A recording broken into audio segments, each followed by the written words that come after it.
Number 10, Boy Jones. What's more intimate than a stalker? Am I right, ladies?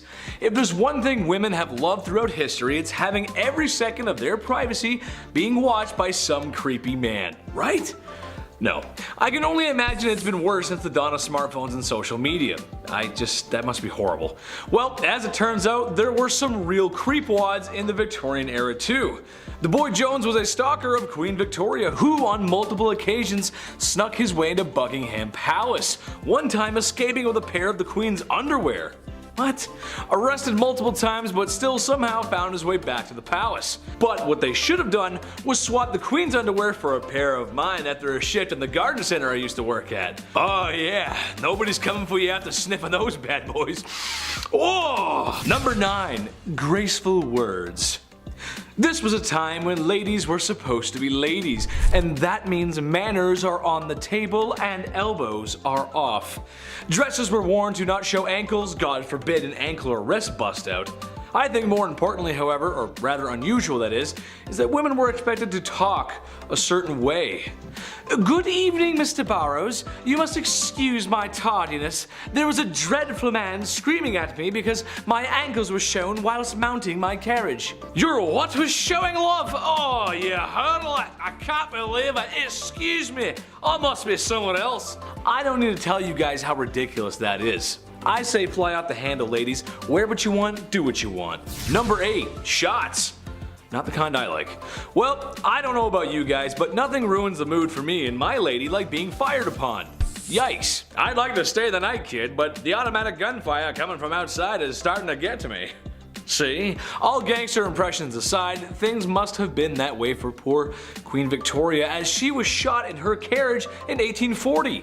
A young man fired 2 shots at her carriage. More attacks would actually follow in the coming years. It's kind of hard to feel that certain kind of way after bullets go grazing past your pretty face. The worst thing that ever happened to my generation was making sure nobody was home when you were studying with your boyfriend.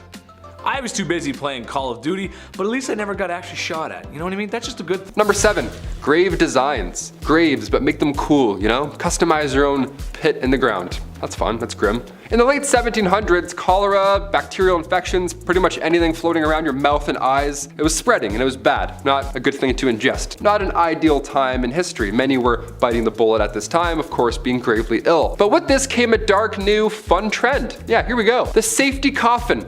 Yeah, let's make your own coffin, DIY. These coffins, God forbid, you were buried alive, while these safety coffins would allow the dead to rise again. Yeah, some Tony Stark guy in the back's like, if you push this, the body will pop back out and come to life. It's like, really? A lot of these coffins were built with extra comfort on the inside and of course a wire, the safety backup wire. This wire ran through the coffin, through the ground, and attached to a bell on the outside on the ground. So if somebody was walking by and they heard a bell ringing beside a gravestone, first of all, it's haunting, well, they know something's up and they can get them out.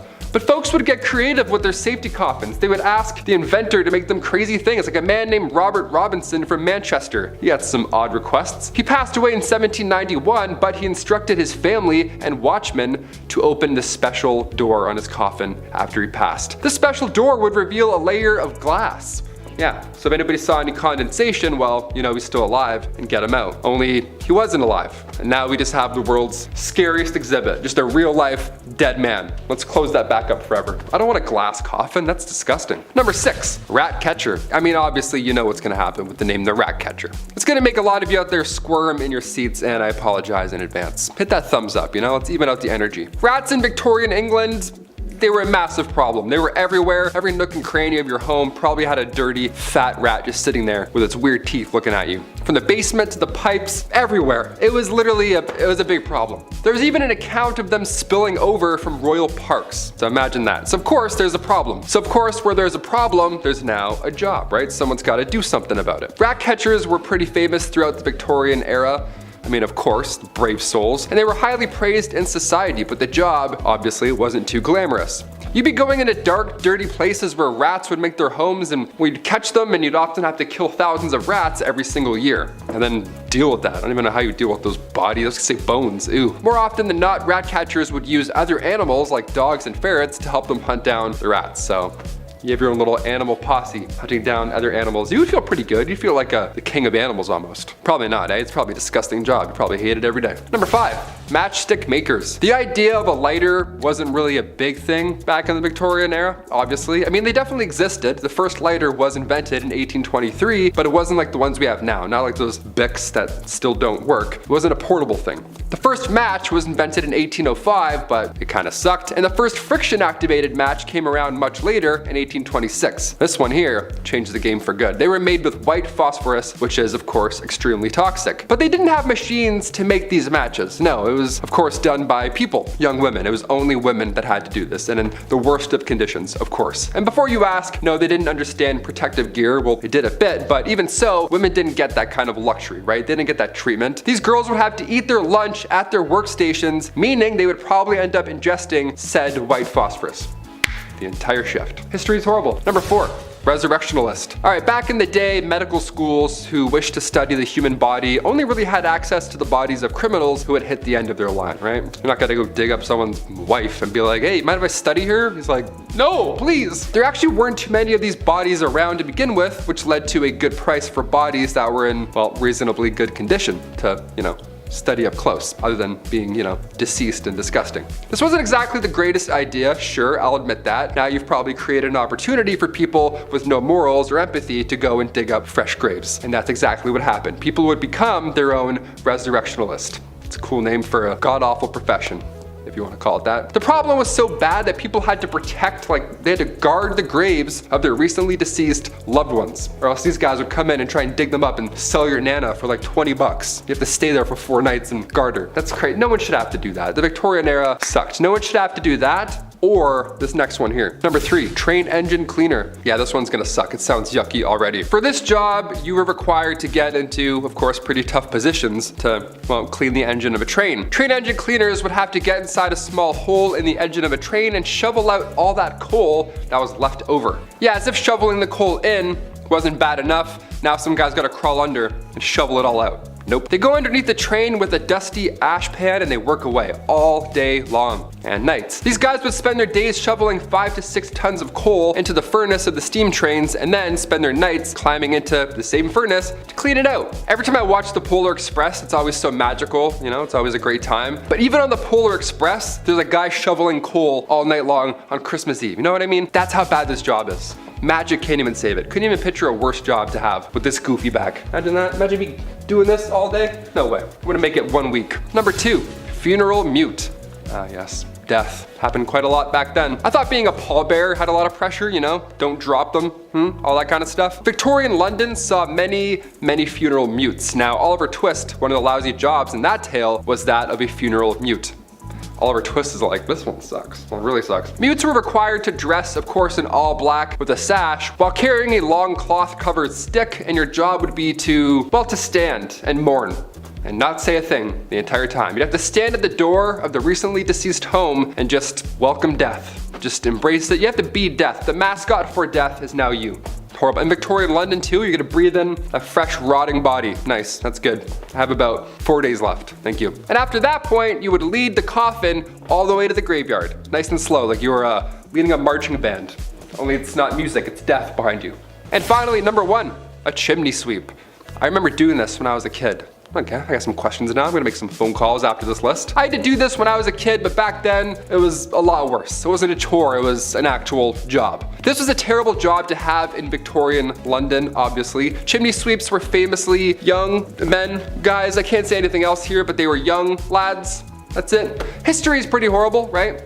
You could fill it in. 1840 was a good year, all things considered, because a law was passed that made it officially illegal for anyone under the age of 21 to climb in and clean a chimney. Nice. I was 18 cleaning my chimney at home. I had no idea. I could have busted out this law and been like, actually, 3 more years, Dad. See ya. Number 10, it's just a cold sore. The Victorian era is cool. The art, the fashion, and technology of the time, I think, are always fun to take a look at, especially since steampunk has its roots in the Victorian era, and who doesn't like steampunk? Come on, there's just a lot of cool steampunk stuff. And honestly, we haven't seen a lot of that in a long time. We need more. We need more. Something not so cool from that era, however, was what you could catch from another person should you decide to take up a bed with another person. Syphilis, yep, one heck of a disease. Funny enough, it was so common that it was making intimacy itself an unusual practice. People were scared, and honestly, maybe rightfully so. There's no cure, and if it progresses to its later stages back then, well, you go crazy.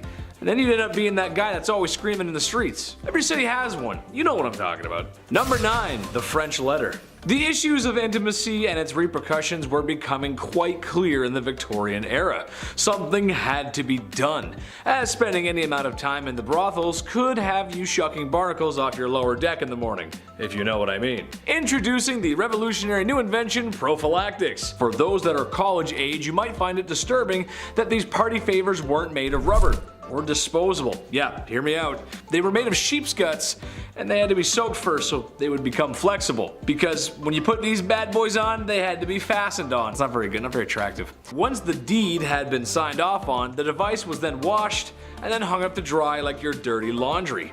Once it was dry, it was placed in a small box for the next time. Because seeing your wife's ankles might make you feel a certain kind of way, and now you just have it ready to go. And number 8, the products of our sins. Having fun when the lights can be turned off is great. Who doesn't enjoy a little toe curling? Yeah? Except sometimes there's this crazy thing that can happen, where after 9 months, another human spawns in. Insane, right? I know. Well, back in the Victorian era, this phenomenon was happening, but only for married couples. As you have to be married, of course, or else a child would be born out of wedlock, which to people at the time was just the worst. Oh, I never. These stigmas were not favorable for women, as some preferred to avoid that kind of press by abandoning or straight up just unaliving their children. Horrible, just horrible times. Just another one of those good old wholesome times in history where we were treating women with the utmost respect and decency. Very nice. We were actually not very nice. Number 7, a good thing. If I'm talking about medieval times, there's a good chance I'm gonna bring up the super not cool, not fun, do not condone or support the behavior of marrying a woman at the age of 12. Yucky. In part 1, I mentioned that there was a ton of corners and streets being worked by the only other job besides street cleaners at 3 a.m. by women. However, after venereal disease was becoming a serious issue, it was getting pretty bad. It was becoming clear that a lot of people who were getting sick were young women, like 11 to 16 age group. Ooh. Which I shouldn't have to tell you is bad. That's pretty bad, dude. When I was 16, I was rocking Black Ops 2, hanging out with my buddies, and partying hard in the summer. I got a lot of good stories, maybe I'll share them one day. Catching all that nasty stuff is no way to spend your youth, so thank God the government changed the age of consent to 16 years old, which I know is not a solution for everything that was going on, but it was a small step forward in the right direction. That's what we like, good history, moving forward. We like that, Chetty likes. Number 6, the seamstress. Being that the Industrial Revolution had started and business was booming, people needed to travel for business, or more specifically, men needed to travel for business, which means they gotta be away from their wives, and that means they're away from the very thing we're talking about today, bedroom stuff. How did men solve this issue? Well, there was no shortage of ladies roaming street corners to aid in that matter. However, there's an option with a little less syphilis. There were aids or early blow-up dolls called travel ladies. Strangely enough, it was stored in a gentleman's hat. What? That's so wrong. Once it was ready to be used, it was inflated and reassembled. This is a quote from an ad from one of the products. It is inflated to the essential part of the woman wanted by a man. That just doesn't sound very good. This is why we have boards of people to check stuff from products before it gets shipped out to the public. I feel like that just wouldn't fly very well today. Number 5. Big polluter. This just doesn't make any sense. It never did to me, and it still doesn't. But in case you didn't know, self-pleasure was a big no-no, commonly called self-pollution, which honestly is very funny to me. That's just hilarious. Don't self-pollute yourself, Chris. That's bad. Don't do that. That's naughty. It was a sin and thought to be a cause for many ailments. I'm sure you've heard the classic saying that for guys, if you decided to go bump in the night by yourself, there's a good chance you'd need a walking stick because it would make you go blind. Women were also targeted, however, as for any pearl polishing by women was thought to be hysteric and needed to be treated for such. Look, the truth is, any man who wants to wax his carrot or woman tuning a one-dial radio should be able to do so without judgment of society or medical remedies of snake oil doctors. Love yourself, love everybody else, and just as long as the bedroom door's closed, you're good. Just don't do it in public, you're good. Number 4, shake and bake. I'm something of a scientist myself, but that doesn't mean I know everything, and if you actually need to learn something about health and safety, take it from a professional, not a second-rate John Candy. However, when coming across this fact, I just had to share it, because with my medical knowledge, this just doesn't sound right. Alright, so kids, we know how they're made. I don't need to go into detail for that. However, there was this idea back in the Victorian days that if a woman danced shortly after doing what mommy and daddies do, then there was a chance that her pregnancy just wouldn't happen. Or perhaps more commonly after riding a horse. Same idea. Okay. Which is frankly horse. I mean, come on. My mom always told me when she was baking that I had to be quiet and stop running around the house or the cake she was baking wouldn't rise. Well, they always did. I love chocolate cake. I mean, really, I do. I'm starting to wonder if there's a connection here. I was a rowdy kid. Number 3, the Kensington system. Poor Queen Victoria. I know this is kind of a stretch, but it relates back to the whole mistreating women thing. But basically, it was something implemented in order to control the young royal, make her dependent on her mother, whom she was not allowed to be without. Basically, modern day strict parents. Now, all the kids watching right now, or all the kids who've grown up, how well did that parenting work? Let us know in the comments. I'm willing to bet it created a little bit of a divide between parent and child. Am I right? That's exactly what happened with Queen Victoria. Shouldn't be surprised, really. Being a parent is tough. I get that, but squeeze too hard and the sand falls through the cracks of your hand. Victoria wasn't even allowed an hour to herself. And I don't care who you are, no matter how charismatic or bubbly, everybody needs some alone time. Number 2, a healthy breakfast. Okay, not Victorian London, but this is just too funny not to mention, and it's around the same time period, very close. As the great minds of the time thought, self-pollution was a big no-no, and the reason for these urges was often related to food. Some thought eating meat would make you down bad, so a man named John Harvey Kellogg, you might have heard of him, aimed to cure the sickness of self-love. What if a man had a delicious, nutritious meal to eat, especially at the start of his day? Cornflakes by Kellogg's, the very same cereal that's probably sitting on top of your fridge, yeah, was partially originally designed to stop you from feeling those carnal urges. Now, not sure if that works. I mean, go ahead and tell me how you feel after eating a bowl of that. I had one this morning. I feel fine. I don't feel any different at all. I mean, I'm just, well, not really feeling the same about Pam Anderson anymore though. Number 1, rising action. This could get some married couples into some trouble if they're watching, so sorry. It's gonna be hard to talk about this without saying it because YouTube will send a stern letter if I do, but here it goes.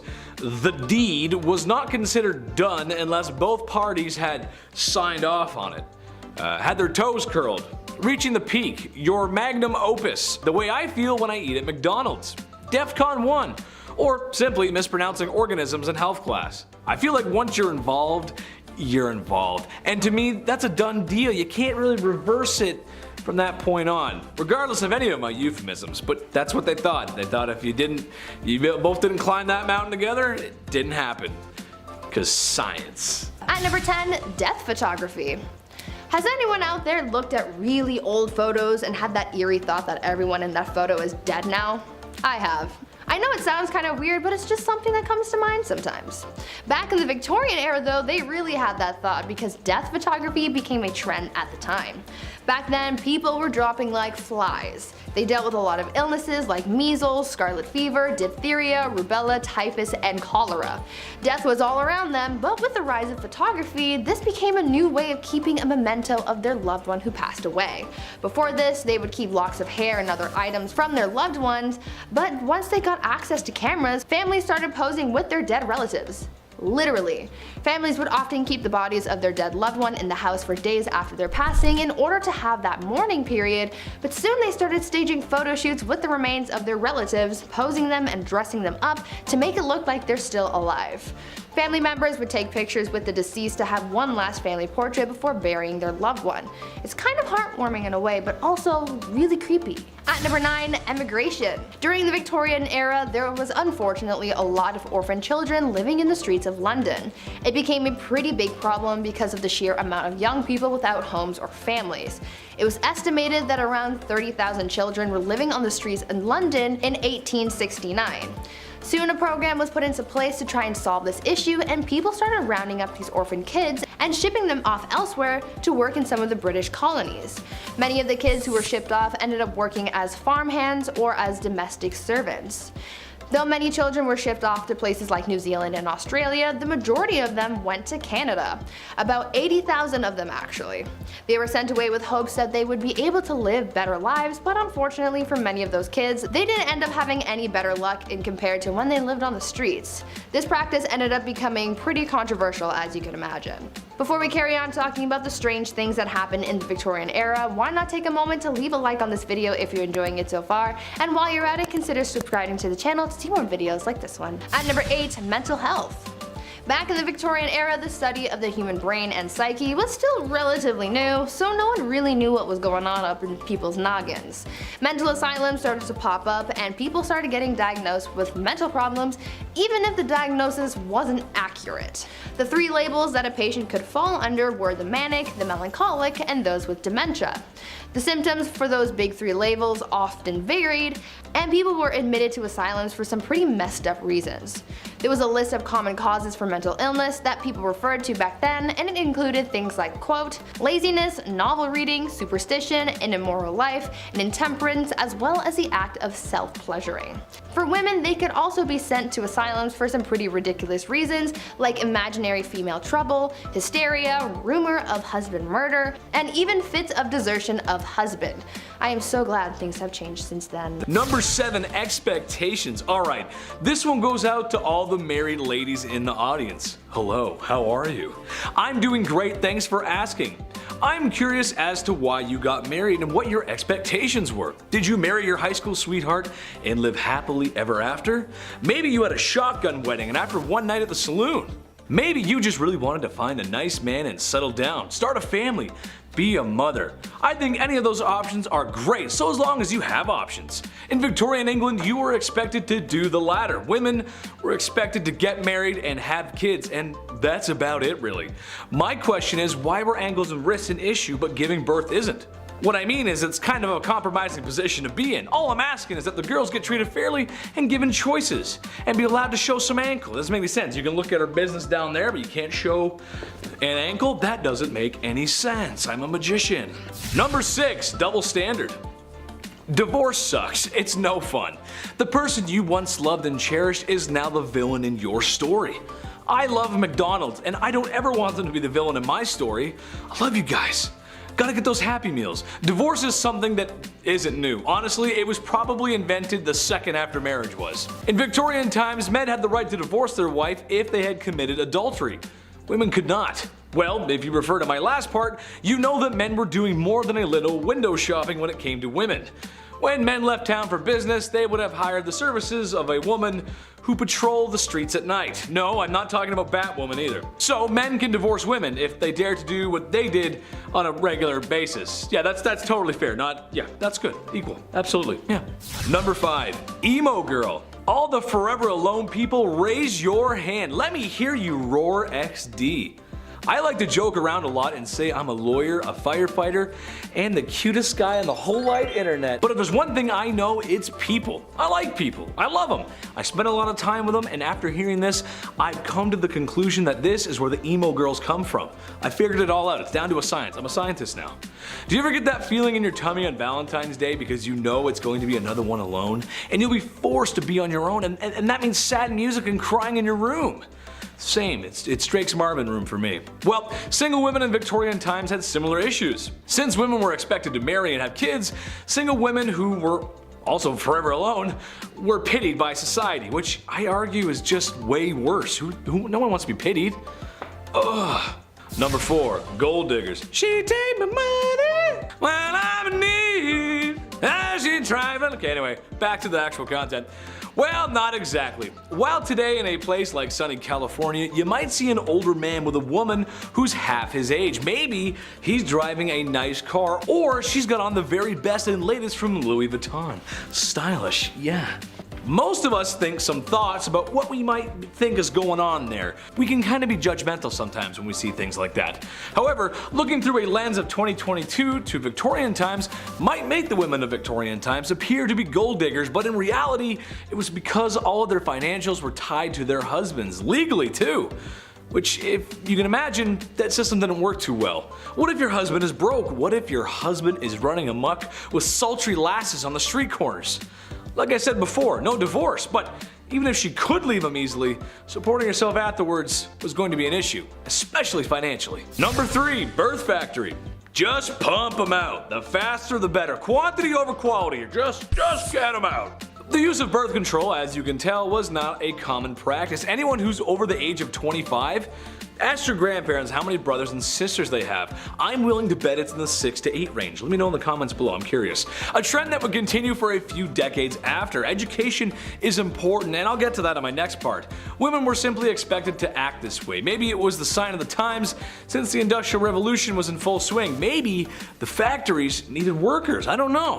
Which, in case you didn't know, they used children as employees. Maybe not so nice. Unfortunately, that was when there was an issue, and there were many. They had no HR to go to, and that was the least of their worries, really. Number 2, no school for you.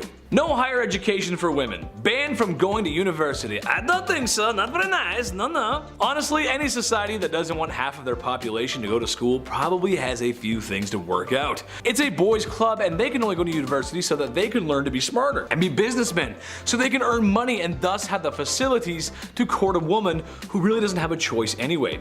Women had jobs, not careers. And they were all the jobs that you can think of. The ones that were too feminine for men, as women were too feeble to participate in a men's job, which is just the most ridiculous thing I've ever heard. I'm happy to say that in 2022, we showed them wrong. Chetty loves everyone. Just remember that, I love everybody. You go, girls. Number 1, strict rules. Okay, so after a night in the bed sheets with the gal that you love, or maybe the one that you found, there's a good chance that 9 months later, a smaller version of you two could be walking around. A byproduct of intimacy, if you will. This was always something I wanted to rant about, but I always found it strange how strict parents and teachers from this time were with their kids.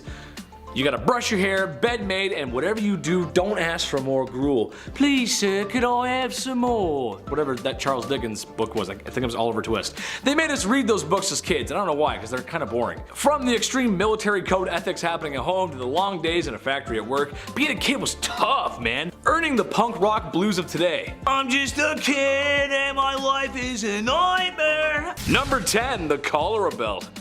This is just so silly to me. While the Victorian era seems like a long time ago, it's really only like 3 to 4 people ago. So yeah, your grandparents or maybe even your great-grandparents could have experienced a life like this. As we all know, disease was rampant back then, and thank God we're a little less gross now, am I right? Well, cholera was quite the tummy bug going around back then, causing upset stomach, indigestion, and the Oregon Trail's favorite, diarrhea. Ooh, no thanks. So the people of Victorian times came up with something that, well, wasn't only functional, but fashionable too. Very nice. The cholera belt was a piece of red fabric that was to be wrapped around the belly to keep you warm. That's because people thought having a cold belly caused cholera. Because yeah, that's what gives you cholera. Yeah, for sure. Yeah. That's what does it. It's not. It's a sickness. It's a virus. Number 9, Shields Arsenic Green. For some reason, green was all the rage back in Victorian times. I'm not sure why. I'm personally not a fan of green, but except for the green screen. We love that. I know you guys can't see that, but I love the green screen. When I was a paint mixer, sometimes people would bring up the wildest colors for me to mix, and they weren't for art projects. They were for walls. So weird, but I digress. There was a common color back then called Shields Green. It was made in a lab by a spooky, scary Swedish guy named Schiel. Go figure. This color was used in everything, dresses, fabric, paint, you name it. The trouble is, it was a compound of copper and arsenic. Therefore, it was toxic and caused a lot of harm. It also had links to cancer. For example, when Napoleon was banished to St. Helena, the walls of the house he was staying in were painted with shades of Schiel. Eee, that's not good.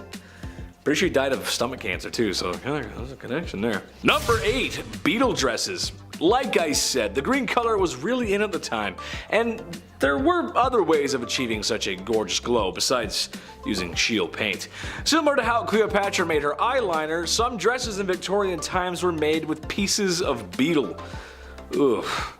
I'm sure there are some folks out there who probably don't mind that, but for the rest of us that don't care for Halloween or My Chemical Romance and Tales from the Crypt Keeper, hard pass. Basically any beetle or colorful bug that had wings, or I guess caprices, was worth keeping was prepared and sewn into fabric. The finished product doesn't look like it came from creepy crawlies. It actually looks kind of good, to be honest. Mind you, this is a time when a lot of things were still done by hand, so there's a little bit of love in each beetle you stitch. That's kind of nice. Mom helped out with that one. That was nice.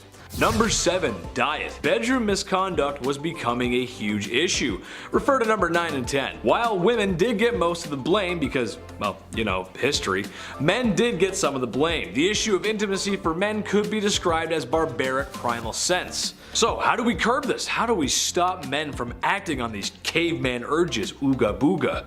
Well, simple really. Men just have to stop eating certain foods, as it was thought at the time that food had a link to the misconduct, or rather, the overabundance of bedroom-related issues, including mustard, pepper, rich gravy, beer, wine, cider, and tobacco. And if you weren't paying attention, that's basically the diet of every man in Victorian times. Not sure how a jar of finely prepped mustard would get you flustered, but okay, sure. The beer makes sense though, you know, have a few beers, and even the mop leaning over in the corner looks pretty lonely, and boy, that mop has lovely hair. Number 6, job market. Ladies of the evening, women of the night. Women who make beds go bump in the night. They were everywhere in Victorian London, a lot. It's partially related to some of the points I previously mentioned. Now, I'm not here to say it's necessarily a bad thing. Personally, I don't think it is. As they say, it's the oldest profession in the book, with an estimated 80,000 women working in the night by the late 1890s. You'd have to be crazy to miss that. I mean, they were literally everywhere. With numbers like that, there's something for everyone and in varying price ranges, as they can be found in brothels or townhomes set up by the wealthy men for their mistresses, pretty much anywhere trouble likes to spawn.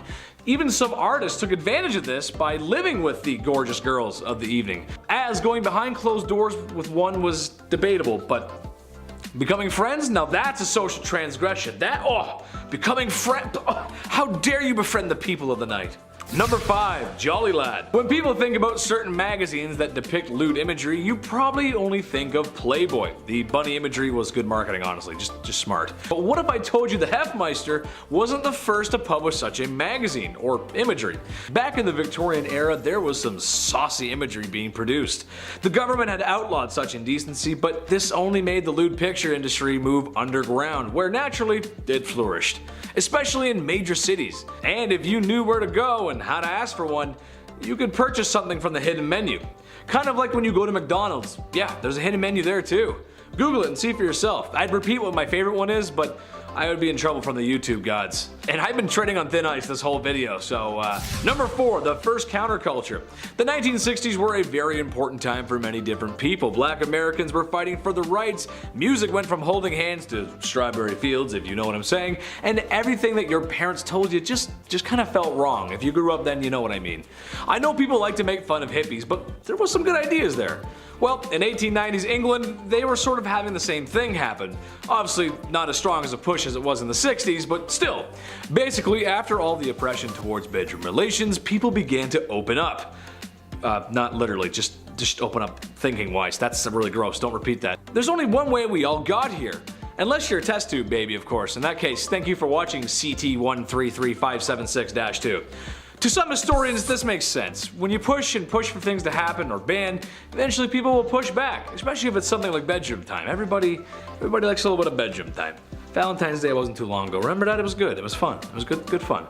Number 3, Jack the Ripper. While the man's numbers don't compare to any of the other horrible people in history, he's unusual because of his brutality and the fact that he was never caught.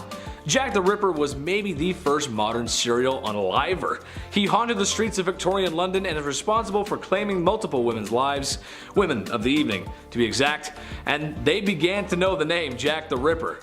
Now, we'll probably just have to show you pictures of Victorian London or maybe some B-roll of a shadowy figure because there ain't no way we can show the crime scenes.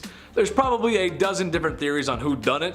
Some say it was multiple men using his name as an alias, some say it was Prince Albert, there's even some who suggest that he was a she, and which explains why women were so easy to go off with Jack. That actually kind of makes sense to me at least, and why no one really would be looking for a woman back then. Kind of makes sense. Anyway, be careful out there, ladies. Just be careful. Number 2, Queen Victoria. It seems old Blighty herself may have been a tad more promiscuous than you'd think a royal to be. Well, not with other men, but her husband, who in her diary claims to be the love of her life, which honestly is kind of sweet and romantic. That's nice. One thing that I find interesting, however, is that while lewd images were outlawed, the Queen may have commissioned a painting of herself that was quite risque for the time, to gift to her husband, of course. Hypocrisy much? I say lewd, but it was probably just in her loose-fitting clothes with maybe like an ankle showing or something. Still, unusual behavior for the Queen. I'll remember that for next time, Blight. I'll remember that. Number 1, Prince Albert. If you've ever stepped foot into a tattoo parlor, then you might know where I'm going with this. Prince Albert, the husband of Queen Victoria, had some controversy circulating his name. One, because he shares a name with another Prince Albert who was speculated to be Jack the Ripper, but also because of a very unique piercing. Go ahead and take a guess where that piercing is. Yeah, I didn't think so. As a man, if your anatomy could be described by an internet comedian using moderately funny euphemisms, then the piercing would go through your German army helmet. That makes sense, right? The horror. The absolute horror. It's rumored that he had one of these piercings. Did he? I'm not sure. But if it means anything to you, Nicholas II had a tattoo, so it's not completely out of the realm of possibility. Kicking off the list at number 10, dark dining. I don't know about you, but I can't eat in the dark. I need to see every single bite that I'm eating, okay? Call me crazy. Part of me wants to go to a restaurant where you can't see anything, but I know that I won't make it all the way through. I can't do it. I have a thing. I have to just, I'm not blindly, what if it's not cooked? I don't know. Back in the Victorian era, dining in complete darkness wasn't just a date night. It was actually the best way to digest, or so they thought. That's why many Victorian era homes had their dining rooms set up in their basement. How random is that? Oh, do you guys have poker nights down here? Nah, just brunch. Kill the light. What? How do you like your eggs? Turn off the light. What are we doing? Number 9, Saved by the Bell.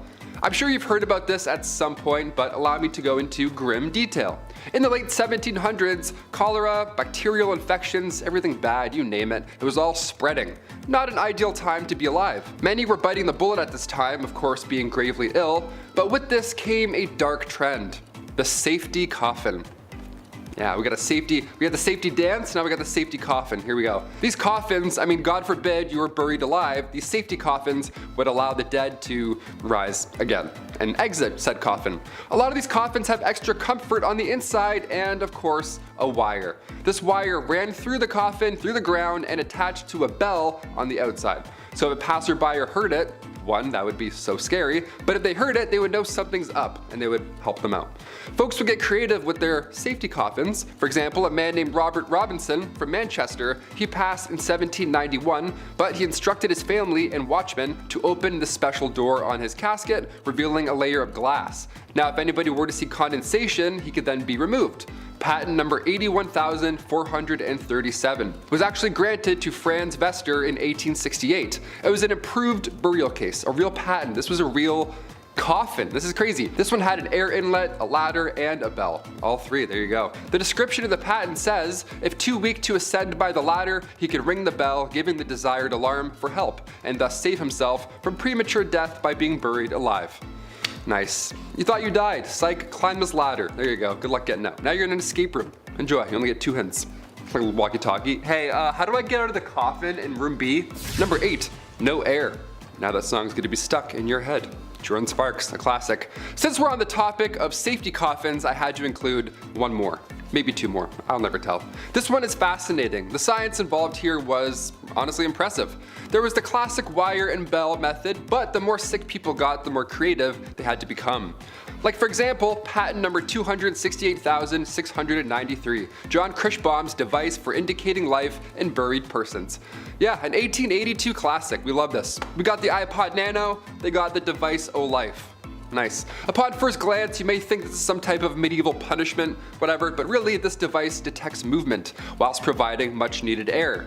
Now you obviously can't have a hole in the ground or else rats will make your real demise much worse than suffocating, right? So John's device here, as per the disclosure details, is that if the person buried should come to life, a motion of his hands will turn the branches of the T-shaped pipe upon or near which his hands are placed. A marked scale on the side of the top indicates movement of the T, and air will then passively come down the pipe. Once sufficient time has passed to assure the person is dead, the device can be removed. Yeah, imagine waking up with this in your hands. I wouldn't be calm enough to turn it and then breathe in a passive amount of air. No way. There's nothing passive about waking up in a coffin. At number 7, grave robber. When you think of jobs back in the Victorian era, you might think of things like chimney sweeps and lawyers. But another relatively popular, though questionable profession was being a grave robber. Yes, people actually made a living off robbing graves. As people studied medicine, they needed cadavers to practice on, but there was a law saying that only the bodies of those who had been executed for a crime could be used as a cadaver, and since the laws changed to include less and less crimes having death penalties, soon people started running out of cadavers to practice on, and this gave way to the boom in the grave robbing industry. People could make a pretty penny for snatching bodies from cemeteries and selling them to medical professionals and students. Fresher bodies went for more money, and the grave robbers not only made money off the sale of the cadaver, but they also charged a fee, so they ended up with a little extra cash in their pockets. Eventually, the grave robbing business became such a big problem that cemeteries started installing watchtowers and guards to prevent people from getting away with the dead. At number 6, beauty. I've talked about this before in some past videos, but the Victorian era was famous for its strange beauty practices, so I just had to include it on this list. You're probably familiar with the makeup from the Victorian era. Women often painted their faces white to look as pale as possible, but even though they believed it made them look beautiful, it also did a lot of harm to their health. The white face paint that women would use was lead based, and as we all by now, lead makes you dead. But this white lead paint isn't the only thing that harmed people's skin. Women would also wash their faces with ammonia to make their skin look paler. At night, women would rub opium on their faces, and if they were really dedicated to their beauty regime, they would also ingest arsenic. They were literally poisoning themselves in the name of beauty.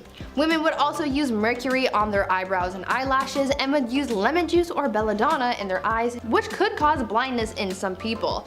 Once again, I'm glad things have changed. At number 5, no divorce. Nowadays, divorce is quite common. All you have to do is sign a paper and you're done. But back in the Victorian era, before the Matrimonial Causes Act of 1857 allowed divorce, people had to find different ways of getting rid of their spouses.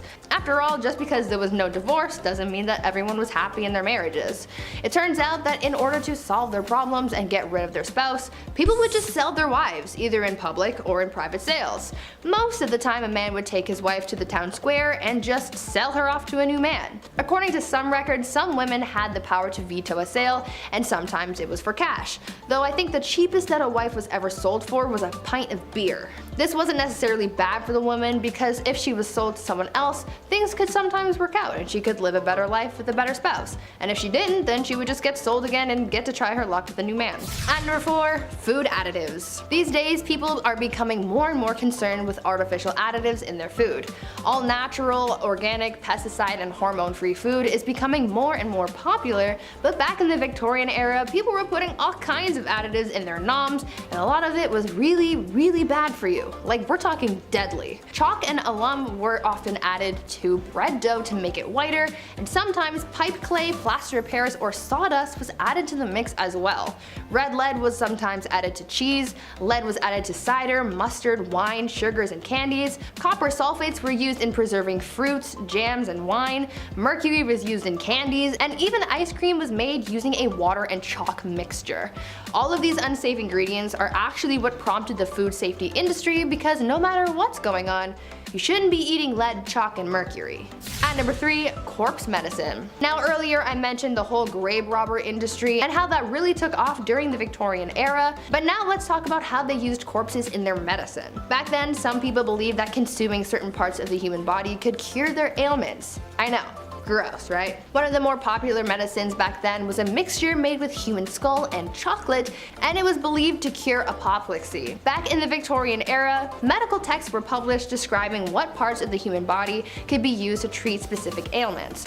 One text described mixing the skull of a young woman with treacle to treat epilepsy. Another text says that you could treat paralysis with a candle made of human fat. Apparently, executioners were linked to this type of medicine as they would, execute someone and then use the remains to become a doctor and treat people's illnesses. Imagine Grey's Anatomy, but with Victorian medicine. Sounds like an interesting thing to watch, but also probably not to experience. At number 2, mummies. Speaking of dead people though, people from the Victorian era were oddly fascinated with mummies. I mean, I can understand the fascination to a certain extent because they're old and cool, but of course, these people just had to be extra weird and take that obsession with mummies to heights that they didn't need to be. People used ground up mummies to make paint. Pieces of mummies were sold in jars, and they were even used in advertising. One candy shop put a mummy on display in the store, claiming that it was the daughter of a pharaoh who saved baby Moses. I mean, that's weird, right? I understand that this was all happening as archaeologists were starting to uncover lost treasures and secrets from Egypt, but I mean, a mummy in a candy shop? Seems a little much. And finally at number 1, baby farmers. Now for what I believe is probably the most disturbing thing from the Victorian era, baby farmers. Basically, this was an industry of women who would take unwanted babies and either take care of them, give them to new parents, or unfortunately have them disposed of. One famous case of the darker side of baby farmers comes from a woman named Amelia Dyer. She was known to have charged women a lot of money to take their babies off their hands, but unfortunately the children wouldn't survive Amelia's care.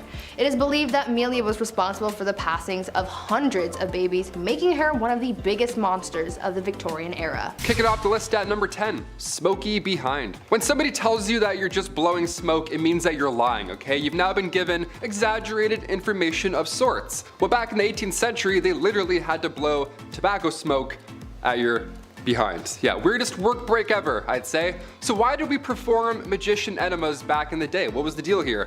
Well, tobacco smoke enemas were used to treat quite a few symptoms, or they thought so, including a common cold. These enemas came in these fancy kits with a fancy rubber tube. It was all fancy because it was an honest medical practice at the time. It was done by legit medical practitioners. This is the funniest part. The idea was that the tobacco smoke could warm up a soon-to-be deceased body. The nicotine would stimulate your adrenal glands, jolting you back into good health. The best health, might we say. And the way they would do it in the mid-1800s was by just blowing smoke and just waiting, seeing what happened. We're figuratively and literally blowing smoke. That's the origin of that saying. Fun fact there. Imagine doing that today. Like, I think I dislocated my shoulder. What do I do? He's like, one sec. Number 9, alarm clocks. While the medical world was one threat in Victorian times, apparently so was the technological side. Who knew? We obviously didn't have reliable alarm clocks back in the 1800s, obviously, but we did have jobs. So in order to get up on time, lamplighters or knockers would come by and tip you off. Yeah, they would just yell in your window and just alarm. That's how you'd wake up. A man would yell into your window and smack you with a stick. Legend has it, a young man named Sam Wardell, he got a little creative with his wake-up calls. He needed more than a lamplighter at 5 a.m., so he would Tony Stark this alarm clock gadget. He would use wires, a bunch of stones, all that unsafe stuff. Then at a certain time, stones would fall to the ground, of course waking him up, and presumably everyone else in the building. That would be alarming. Well, Christmas Eve 1885, tragedy unfolded. A few friends had come over for a holiday visit, so Sam had to move some furniture around, rightfully so, to make room for, windmills and breakdancing, whatever they did in Victorian Christmas times. The next morning, he forgot to put things back in the small apartment, and the obvious happened. The rocks then fell on him while he was asleep. Yeah, that probably doesn't feel too good. I thought iPhone alarms were jarring. I take back everything I've ever said. Number 8, relaxative. Okay, so right off the bat, the Victorian era was a little messy. I'm sure you've gathered this by now here on Bumblebee. But these messy new illnesses were putting lots of pressure on medical practitioners, so they were desperate for these new treatments. We laugh at Victorian medical treatments, but they tried, okay? They at least tried. They also achieved many medical breakthroughs as well. But when it comes to handling chickenpox in the Victorian era, well, that wasn't one of them. that was not our finest hour. Chickenpox in the Victorian era was being treated by using laxatives. Yeah, let that sink in for a moment. I have chickenpox. What should I do? Well, try some laxatives. Yeah, folks would slam some castor oil and then, ready for this? They would get even more sick. Who would have thought? You thought you were uncomfortable before castor oil. Yeah, chug that, and then now you're even weaker. Now you're dead. Number 7, wearing black for weeks. Losing a family member is tough. Life can get hard. In Victorian times, passing away was a big deal. There was usually a big funeral, flowers, tears, everything, the whole works. The crazy part is, you were expected to wear black or mourning clothes, as they were called, thought to be an outward expression of one's emotions and feelings. However, it's not like that one funeral of the distant uncle you had, where as soon as you got home, you ripped off your suit and hopped on Call of Duty to see what your friends are doing. Oh, on the contrary, my ninja diffusing friends, because in Victorian times, your search and destroy matches would require you to wear those black mourning clothes for a long time. Sometimes even weeks and months on end. Queen Victoria wore hers for years after her husband passed, and it was odd to see her in anything but black. That's a weird story. That's crazy. Number 6, aniline dye. In 1856, William Henry Perkin was trying to create an anti-malaria drug using aniline. After all, the British were spending an awful lot of time in foreign nations doing as the British do and needed a cure to keep doing what they do. Well, he did not find a cure for malaria, but he did discover it makes a very lovely dye that makes deep reds, purples, and black.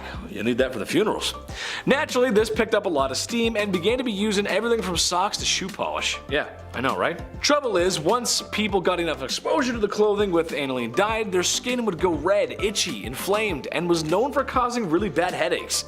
That's because it would absorb to their skin and poison their blood. That sounds pretty actually, I don't want that. Number 5, zinc chlorine coats. This one's bad, man, but it was stopped before it became a trend, thank God. Picture this, it's Victorian London and you're but a humble city servant. Your job is to clean the streets. One night it begins to rain, as it is known to do in England. I hear it rains there a lot, I don't know. And the city provides these humble men with coats that have a zinc chloride layer in the fabric. It was supposed to protect against rain and wetness and whatnot. A lot of chemistry in this video, but some might already guess that this was a bad idea. Zinc chloride is not only corrosive, but water soluble. So, after a shift in the rain, a lot of these men came back with really nasty chemical burns. And no, they didn't have emergency showers like in Heisenberg's RV. They didn't have that, or your high school chemistry class. It was really bad. They stopped it immediately, because that's really bad. Number 4, asbestos fabrics. Chris will like this, he'll remember these. Picture this, it's 2004. It's Saturday afternoon and your dad just got finished watching an episode of Trucks. Nice. And now you have control over the TV remote. Saturday morning cartoons, here we come. I used to love the Kirby Show, he's one of my favorites. Love that guy. But just before you change the channel, there's a commercial with an old man who looks very concerned. And he says, "Have you been affected by mesothelioma and or because of exposure to asbestos? Then you may be qualified for compensation." I believe it went something like that. Maybe I should call Saul Goodman. Where's he when you need him? All jokes aside, those commercials were not joking. They weren't joking around at all because it's been known asbestos was very harmful for a long time. So yeah, it was pretty bad. Victorian times were no different. Mostly using things to protect from heat or fire, and while it did do the job somewhat, it was very harmful for the lungs. And like the old man says in the commercial, it could be cancerous, hence mesothelioma. I said it right there. I said it the first time when I was impersonating him, and now I can't say it. Mesothelioma. There it is, mesothelioma. Number 3, radium makeup. Okay, sure. I'll give you that radiation and radioactive materials were pretty much being discovered and barely understood for the time. Okay, sure. It was new. Look up Madame Curie. Tragic story there. So when the very interesting radium was discovered, it got thrown into everything because, yeah, why not? Radium makeup, radium watches, you name it, radium was in it.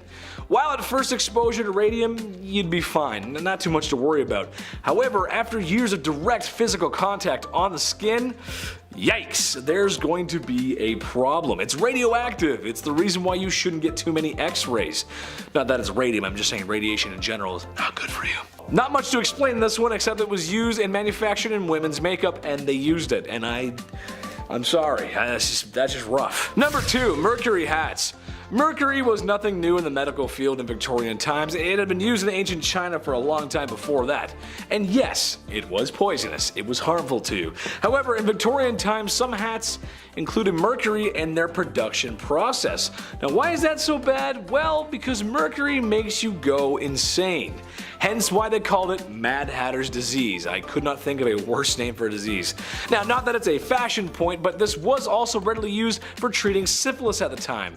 So something that's readily available for the public and health would wind up in closed production. It makes sense. If there's a lot of it, sure, it makes a lot of sense. But it makes people go crazy. Sorry, who's talking to me? What? No, I'm just kidding. Joke, funny. Number 1, cellulose nitrate. This one's crazy. As you can tell on this list, there's been a lot of clothes and fabrics mixed with some naughty chemicals. Naughty! Of course, this is years before OSHA or WMS, so it probably wouldn't happen today. However, this one takes the cake. When cotton, or a cotton-like product, is introduced to nitric acid, it forms cellulose nitrate, which is also known as flash cotton. Not because it takes its shirt off at an edgy concert, but because I cannot stress this enough how unstable and flammable it really is. Even the slightest heat source could set it off. There's even stories of people spontaneously combusting after being exposed to items made with such. The lights in the studio, they'd probably set it off. That's how sensitive it is. That's pretty crazy. More sensitive than your first day to prom, you know what I'm saying? Number 10, moving in. I don't know about you guys, but when I think of Old Blighty, I think of royal prestige. London and Buckingham Palace. After all, that's what a queen needs. You gotta have a palace. Where's my palace? Although most people think of the queen living in Buckingham Palace, Queen Victoria was the first of the royal family to do so. I'm not royalty, but I wouldn't mind crashing a few days there. Nice big place, servants, probably all you can eat. Man, she had it good. All that's missing is Wi-Fi. Move over, Your Royal Highness, I'm moving in. Just gotta get my collection of Sailor Moon memorabilia. Number 9, Queen Jeans. No, not a nice pair of royal jeans. I'm talking about DNA and hereditary genes. I've mentioned a few times on this channel how the royal family may or may not have been inbreeding. Okay, who am I kidding? There was a lot of inbreeding going on. Sisters, brothers, mothers, fathers, cousins, and of course, hey step bro. Now, as lovely as that seems to some, unfortunately, crossing the hall to reproduce can have ill effects, as inbreeding is known to have complications with birth and their offspring. Well, Queen Victoria may have been the first carrier of hemophilia B, a blood clotting disease. While not having it herself, it's thought she passed it down through royals related all throughout Europe. Tsar Nicholas II's son comes to mind. However, I feel like if we told the royals why people were contracting certain illnesses, they would still do what they want anyway. So I'll just close the door. You guys can go ahead and do what you're gonna do. Number 8, breaking tradition. For men in Western culture, it has been a long time of bending the knee to propose to the woman that you love, or so wish to swoon. Tammy Lynn, I don't got much, but I know I got this ring I found behind a Chuck E. Cheese. So what I would like to do is Jim Bob Billy Abernathy am asking for your hand in marriage. So romantic. Anyway, bad jokes aside, you'd be wrong in thinking that's how it went for Old Blighty. When the young monarch met her cousin, Albert, the love juices were flowing. She knew she was gonna have to lock him in and propose to him before he could get the chance. They were shortly married soon after, and as stated in her diaries, it seemed that the couple was truly in love, which for royals is kind of rare. Even today, it's usually men who propose to ladies, but all I'm gonna say is, ladies, I'm 300 pounds of twisted steel and sex appeal, and I put the toothpaste lid back on after brushing my teeth, so... Number 7, bad hair day. Okay, you want it messed up? Let's do messed up. Hope you're not eating any food right now, especially not eating in the dark. 2 red flags. Okay, the Liverpool Daily Post back in 1869 had readers invested on this fateful day. Right on the cover it read, a 30-year-old passed away in the village of Lincolnshire. Now at the time, that's not far off from average life expectancy in the 1800s. But this case was odd. Everyone wanted to read about this. This case was noteworthy. It was important that folks understood what took this young lady's life. Doctors asked the family if they can carry out a post-mortem, and lo and behold, they found a 2-pound solid chunk of hair sitting in her stomach. 2 pounds. That's what happened. That's how she met her fate. That's horrible. This ball of hair caused an ulceration of the stomach and ultimately caused her death. The woman's sister did note that over the last dozen years or so, she had casually been eating her own hair. So at this time I say, if you know anybody eating hair, send them this link. It's not a good idea. Cut that out. Stop doing that. Number 6, the Great Famine. Weird time to talk about a famine after the hair incident, but okay, here we go. Back in 1845, a potato crop that a lot of the Irish population relied on was no longer available. This was huge. This is bad history right here. A group of microorganisms wiped them all out, and in result, around 1 million folks died or had to leave. It was draconian law at this point and British ruling that made the exported food hard to reach people. This famine led to Irish independence and anti-union movements. Historical, definitely. Messed up? Absolutely. Number 5, Queen Victoria's name change. Every year on May 24, we set off fireworks, then we have way too many hot dogs. It's the best. We call it Victoria Day, right? It's for sure called Victoria Day, right? Well, back in 1819, Victoria was christened in an almost private ceremony. It was small, obviously. Victoria's uncle only let a few people attend. Like I mentioned in part 1, she had an isolated childhood with the whole Kensington system. That was no way to live. But even the day she was christened, trouble awaited. Her name was Alexandrina Victoria, and at the time, the name Victoria was not regal. It was of French origin, almost an odd name to have at the time, so she was immediately advised to change her name to something more traditional. But as our calendars can definitely confirm, she said, nope, I'm good. Victoria Day. Yeah, it's definitely Victoria Day. Number 4, tattoos. I only have the one tattoo, but I've always wanted more. Just not so good with needles, you know? I got my eyebrow pierced and I fainted. It's a fun fact, I have a little scar there. Not great with needles. Some of the designs are so beautiful on tattoos, the amount of pain you all sit through, I'm impressed, honestly, mad respect. The tattoo craze really took off once Queen Victoria's son, the Prince of Wales, he went and visited Jerusalem. And of course he saw copious amounts of body art and was inspired. Inspired, we'll say, yeah. So upon his return, he was all about ink at this point. And the Prince of Wales, well, if he has a sleeve, well then maybe I can have a sleeve, right? What's going on? It wasn't a sleeve, really. It was a cross. The prince got a tattoo of a cross in homage to the Crusades. So if you're gonna try and convince your parents to let you get a tattoo, just, you know, tell them the Prince of Wales did, right? You're just trying to be a royal. Number 3, Gym Day. Believe it or not, there were around 200 gyms across Europe during Victorian times.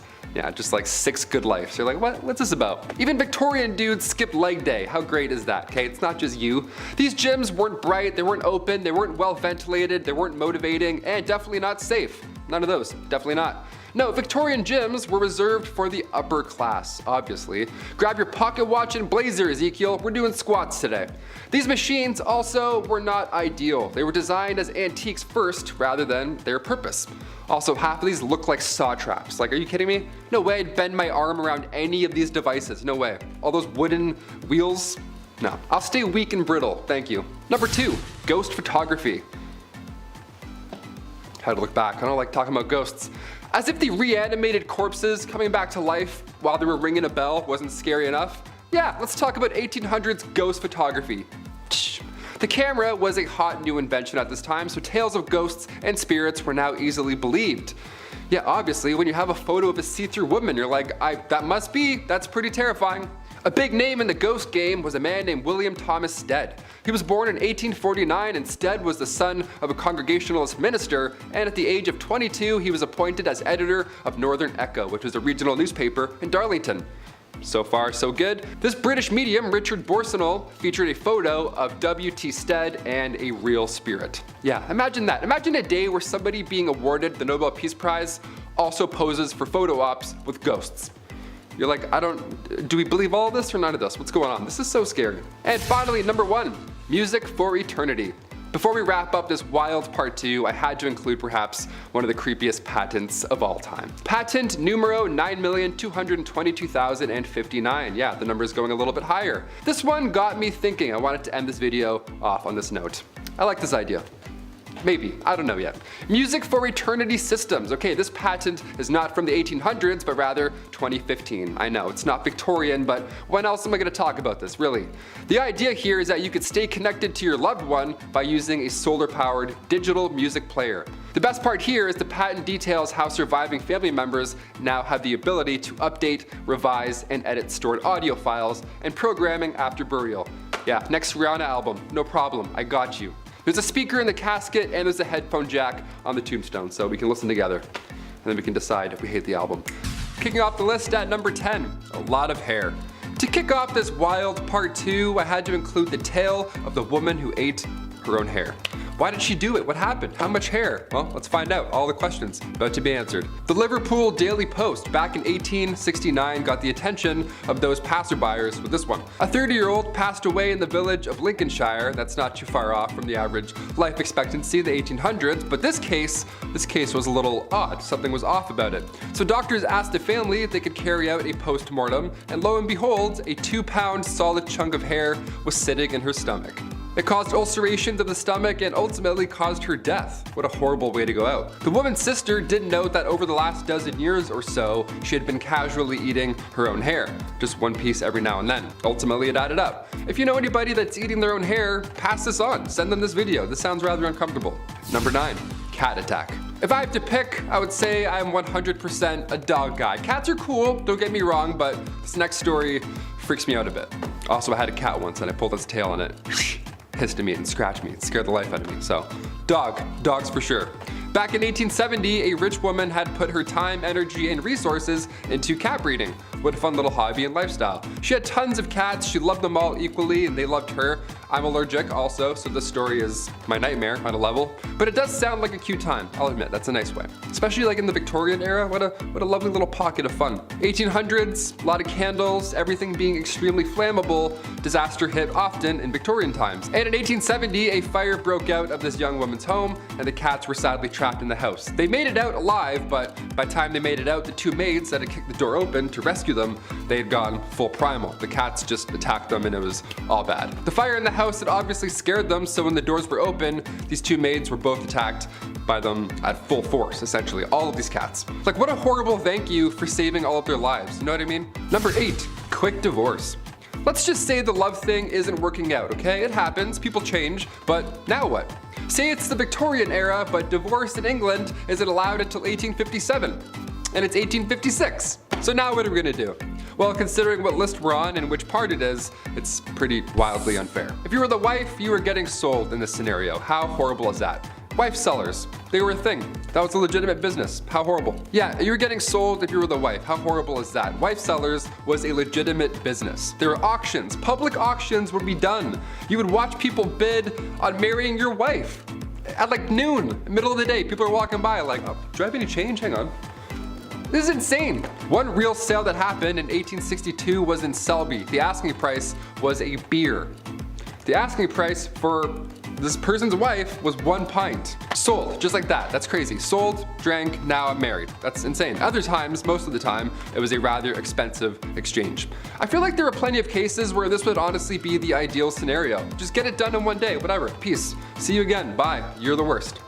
Number 7, backed up. Let's say it's the Victorian era and let's say you're constipated, right?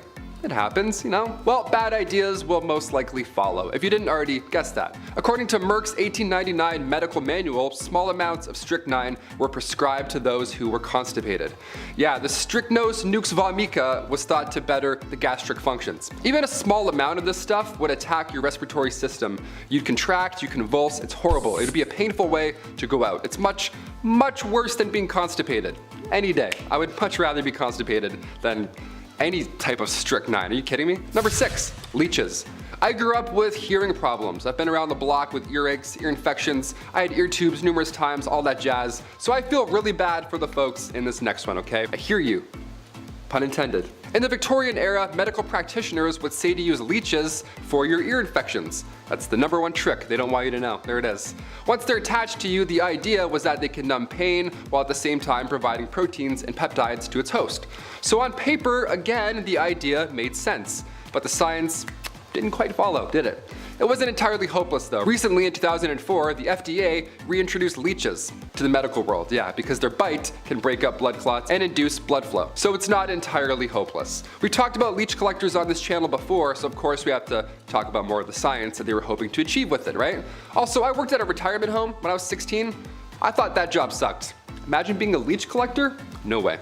Number 5, cat attacks. If I had to pick, I would of course say I'm 100% a dog person. I'm sorry, I grew up with 2 cats, I'm allergic. I grew up with 2 dogs, not allergic. Dog guy all the way, sorry. Cats are cool, but this next story just totally freaked me out. Back in 1870, this rich woman had put her time, energy, and resources into cat breeding. How lovely is that? She had tons of cats, she loved all of them, and they loved her.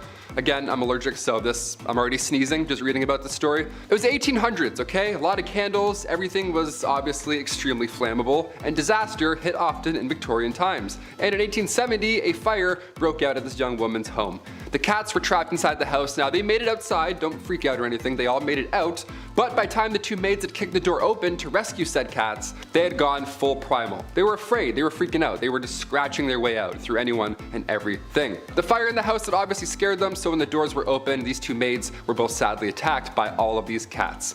What a horrible thank you for saving all of their lives. I pulled my cat's tail when I was younger. I learned real quick, never to do that ever again. Number 4, hiccups. Today we have many cures for hiccups. Yeah, you gotta get scared or hold your breath or drink water like while you're doing a handstand. I don't know, everyone's got weird ideas, whatever. But nothing was as dangerous as the Victorian era hiccup cure. Yeah, ready for this one? Don't try it. This one's scarier than a jump scare, that's for sure. In 1899, again in the good old Merck medical manual, it recommended using chloroform to cure your hiccups. Yeah, just completely damage your entire nervous system and poison your kidneys, for sure. To get rid of hiccups, that's way better. This 19th century anesthetic was not a solution. Never try this. Continue scaring your family and friends. That's definitely the way we handle hiccups now. Number 3, tapeworms. Back in the Victorian times, they really figured out the trick to weight loss. Yeah, was it watching what you eat, maybe counting your steps, maybe getting a gym membership, something like that? Nope, nope, and no way. No, it was way easier than all those things combined. Can you believe that? And you didn't even have to pull back on how much you were consuming. Doesn't this sound fascinating? What is this? Well, all you needed was a handy tapeworm. Yep, I don't have one. I don't know why I pointed. That'd be gross if I had one. Yeah, tapeworm. You know those things that can kill you today if you get one? See, the plan was if you eat a tapeworm egg, okay, it will later hatch in your stomach, and at that point you could just eat anything you wanted. Because every time you ate, the tapeworm would also eat, so you could get your snack on while still rocking those Victorian skinny jeans, right? Tapeworm cyst pills, or go for a jog. Your call. Number 2, Victoria's reign. Queen Victoria's reign started in 1837 and it lasted until the Queen's death later on in 1901. At just age 18, Alexandrina Victoria had to rise up to the throne. She was born, of course, on May 24th, 1819. Queen Victoria was 5th in line when she was born, so right off the bat, it was actually highly unlikely that she would ever get the crown. Then one by one, out of nowhere, all of her family members began passing away suddenly. In 4 years, 3 of Victoria's cousins passed away, and then her father and grandfather both died a week apart from each other. So by the time 1830 rolled around, Victoria was only 11 years old, and already she was next in line for the throne. That's how fast it happens. So as if that wasn't already stressful enough, Victoria was brought up under the Kensington system, which if you haven't heard of before, it's pretty awful. Victoria's mother, Duchess Victoria of Kent, she created this Kensington system to control her daughter. She literally isolated the child from mates or family members, anything fun or social, you name it. Her mother did this to keep her pure, of course, to keep her the most pure lady. This system sounds awful. Her mother would monitor her every action, including who she can see or speak to. Victoria only had 2 playmates growing up. That's it. I'm like, hey, me too.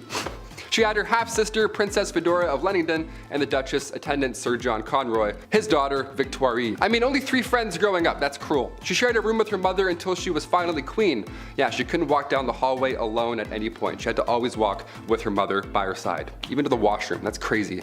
Victoria has reflected on her childhood since, and yeah, she hates John Conroy for manipulating her mother, and she actually refers to him as Demon Incarnate, so that's good. It's a nice nickname. Incarnate? He's a demon. He's the worst. Let's just call him that. And finally, number 1, royal enemies.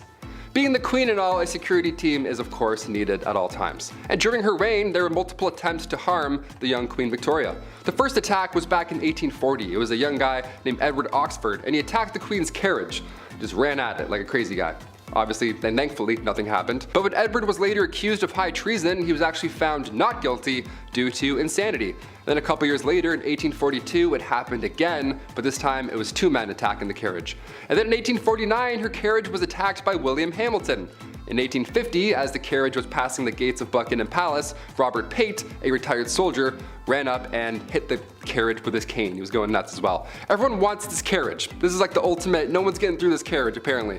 Victoria was okay, luckily, but of course she was shook after all these events. Then again in 1842, 1849, 1872, attempt after attempt, it was horrifying. But then things got a little worse. with a man named Boy Jones. Yeah, this guy stalked the Queen from 1838 until 1841. This guy somehow managed to break into Buckingham Palace more than once. He knew a way in just to Buckingham Palace, which should never be a thing in the first place. And the weird part is here, Boy Jones, once he was inside the palace, he would hide under the Queen's sofa. And he would also just sit on her throne for hours, just hanging out. Yeah, he would pretend he's Cersei Lannister and just sit on the throne for a minute or two. Think about life. Eventually, thankfully, he got caught, but imagine coming home and Boy Jones is sitting on your couch. You're like, what are you doing? Take that shirt off, get out of here. Number 10, bottomless undies. I think I speak for everyone when I say that putting on a clean, fresh pair of underwear is a nice feeling. Gone is the brown underwear that was once white of yesterday, replaced with fresh, loving linen of today. Now, if you're also like me, then you probably have some underwear with holes in it. I'll throw them out eventually. I'll get around to it. Just wear them a few more times first and then I'll get rid of them.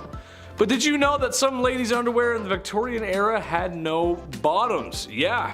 Part of the many layers of clothing that women were wearing back then, their underwear had no bottoms, which to me is the whole point of wearing bloomers in the first place. You gotta keep your business warm and packed away. I just don't understand what the point of having it all hang out is. That's just stupid. I don't know.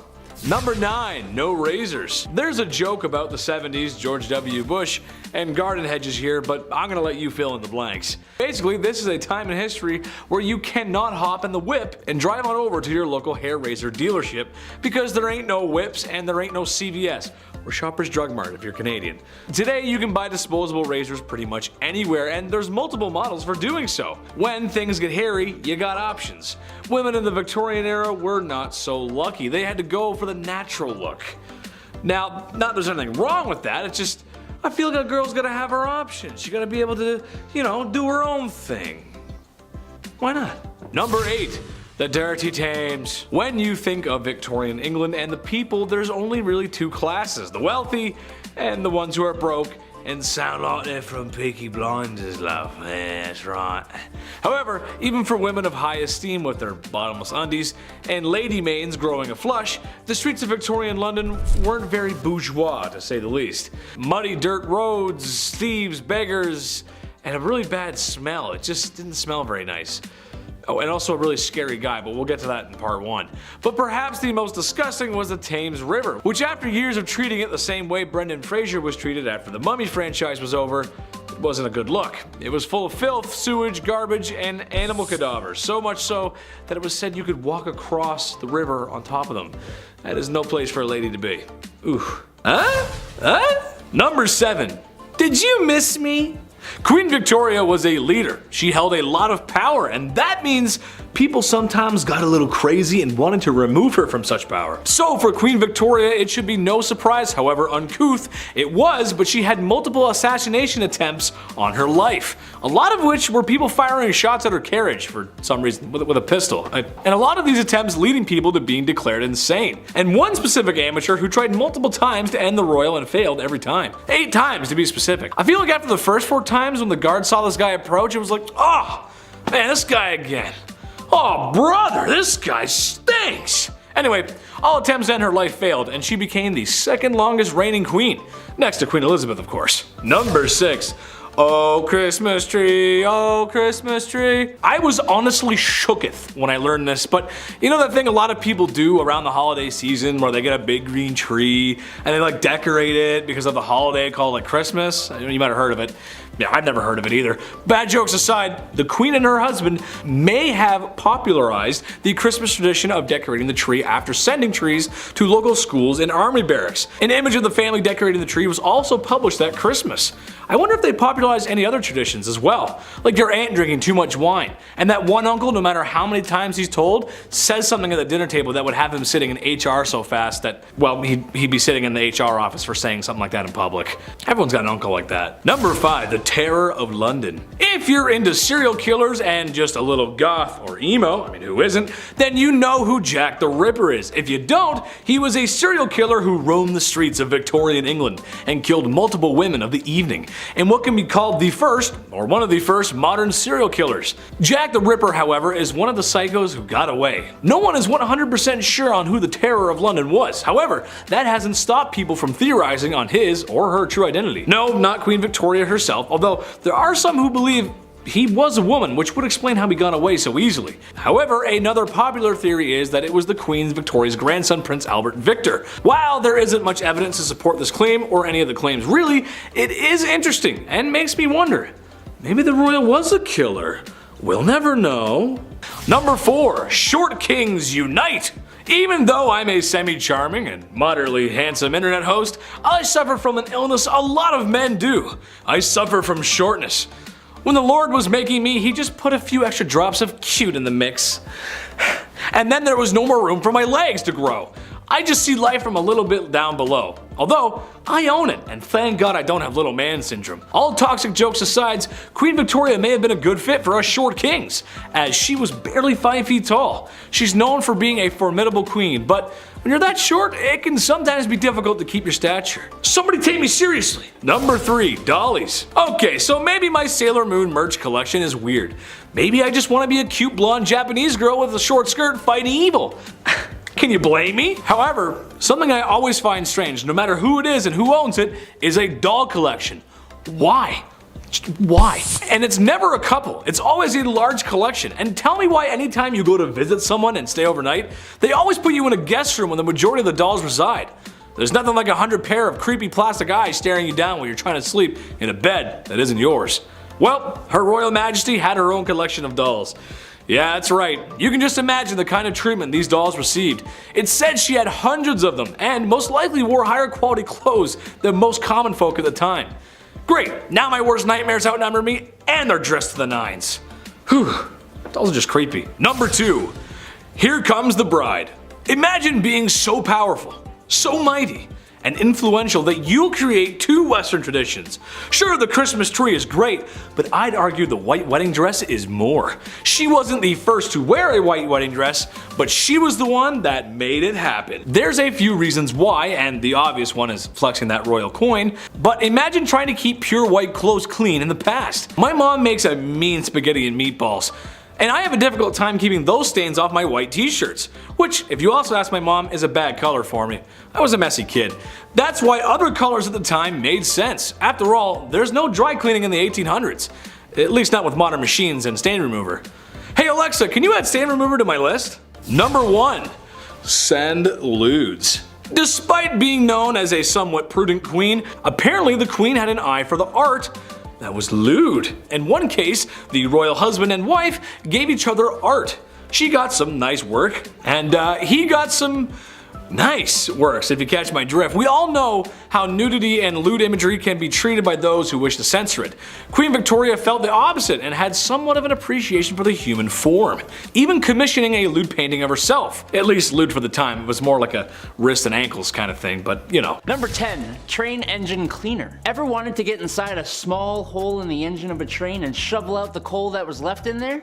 Ever wanted to go underneath a train where you can't fully stand up in the middle of the night and rake out a dusty ash pan, getting all kinds of ash and stuff in your mouth? Perfect!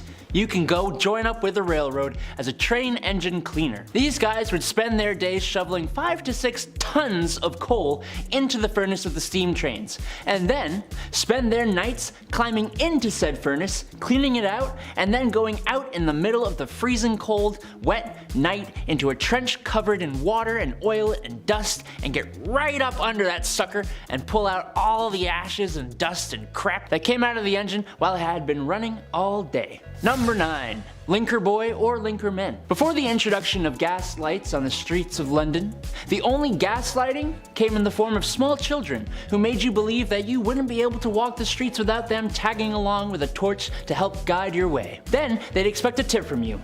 Little rascals. They weren't so bad. They were generally pretty helpful in getting you from point A to point B while being able to see one foot in front of the other. And their charge was usually just 1 farthing, or the equivalent of a quarter. The linker boy, like a lot of the jobs on this list, was actually featured in a lot of art and literature from the time, and there were even some rather infamous ones, like Lawrence Casey, who was the personal linker boy for the courtesan Betty Careless. Oi! Where you going, mate? You forgot to like and subscribe to the channel. Oh, and while I've got your attention, why not take a little peek over at our Facebook, where you'll find behind the scenes content. Get on with it! Alright, bloody hell. Number 8. Knock her up. No, not like that. God. Look, I despise my alarm clock. It wakes me out of my deeply deserved beauty sleep at 6 a.m. every weekday morning. Now take the alarm clock and assign that job to a real person.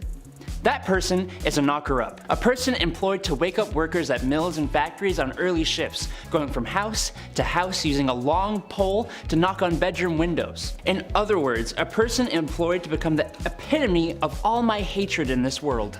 If you had this job, well, you're not alive anymore, but I hate you. The people at the time were somewhat friendlier than they are now, and I'm sure the knocker-upper wasn't a horrible person, but I'm sure there had to be some grumpy gills who would put their hand on your chest for doing this to them. Number 7, the Great Famine.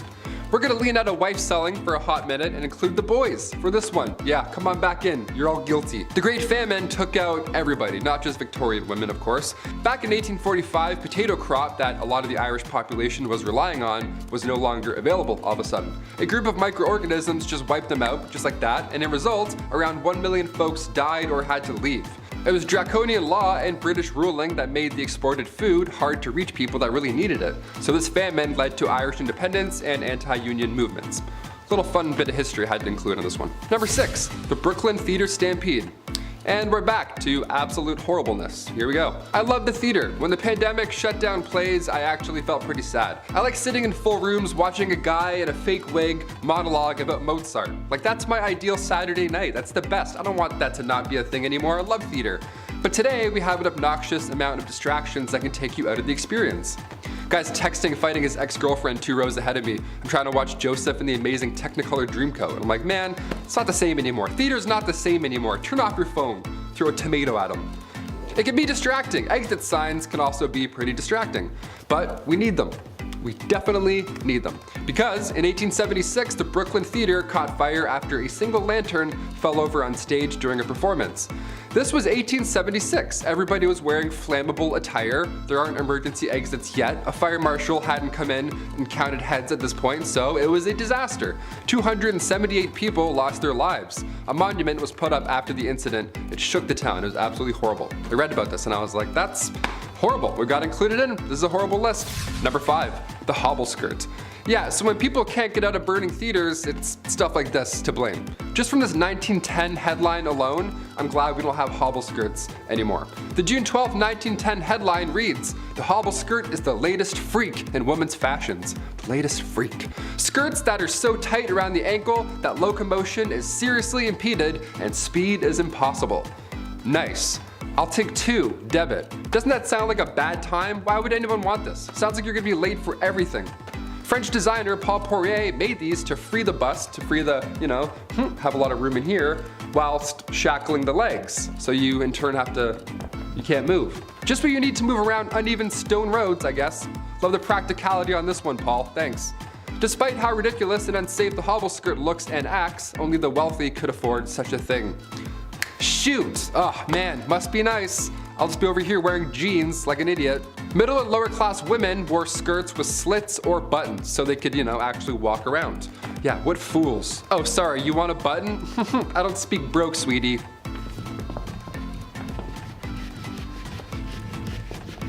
Number 4, lead-based. When I started here at the studio a year and a half ago, maybe 2 years, I was like, okay, I gotta put on face cream maybe. A lot of lights, a lot of HD. Time to get rid of these bags under my eyes finally. I don't know, maybe drink some water. See what happens. Finding a skincare routine of any sorts is easy now, dare I say. The lovely World Wide Web has our back. You can learn how to draw your eyebrows on while listening to true crime. It's wonderful where we are today. But the cosmetic game, back in the 18th century, not great. Turns out wasn't that great, not that safe. RuPaul's Drag Race would have been a lethal sport, know what I mean?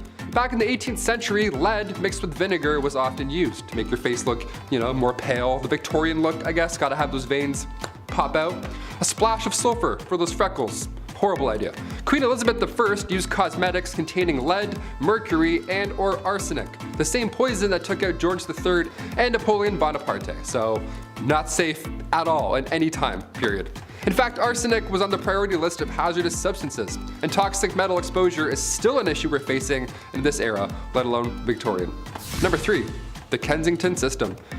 This was horrible. Queen Victoria was brought up under the Kensington system, which if you haven't heard of before is Awful. I was grounded more often than not growing up, I'll admit, you know, I was the youngest of 3, so I tried some shady stuff every now and then, but this is another level. At least I could go to the washroom without supervision, you know what I mean? Yeah, buckle up. Victoria's mother, Duchess Victoria of Kent, she created this Kensington system to control her daughter. She literally isolated the child from friends, family members, anybody, everybody, you name it. Her mother would monitor her every action on top of this, including who she can see or speak to, if there were any of those people at some point. Victoria only had 2 playmates growing up her entire life. She had her half-sister, Princess Feodora of Lenigan, and then the Duchess attendant, Sir John Conroy, his daughter, Victoria. I mean, I had like 4 friends growing up, you know, maybe 5 and a half, but this is just cruel. This is just unfair. Especially with a royalty too, you'd think you can have more things. No, less. She shared a room with her mother until she was a queen.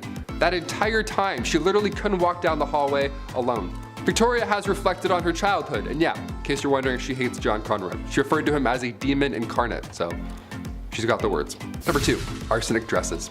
If looks could kill, literally. You've heard of arsenic and old lace at some point, but what exactly are we talking about?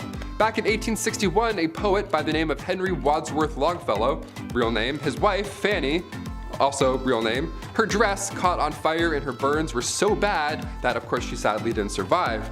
But this was sadly common in Victorian days. Puffy dresses, open candles, as we heard earlier. These dresses back then, they were flammable as is, but some of them were made with literal poison. Some of them had arsenic made to have that like green look, like the real arsenic green look. It wasn't just in clothing either. Back in 1861, an artificial flower maker named Matilda Schurer used green arsenic laced powder, and her fingernails had turned green and green foam started coming out of her mouth, and it was just a horrible way to go out. Arsenic's not supposed to be inhaled, let alone worn. Although yeah, it did look nice for a hot minute.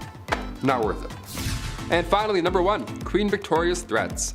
Being the queen and all, and we're talking about the Victorian era, I figured we'd end with this one. Being the queen and all, a security team is always needed, and during her reign, there were multiple attempts to harm the young queen. The first attack was back in 1840. It was an 18-year-old man named Edward Oxford, and he fired towards the queen's carriage, but obviously and luckily missed. But when Edward was accused of high treason, he was actually found not guilty due to insanity.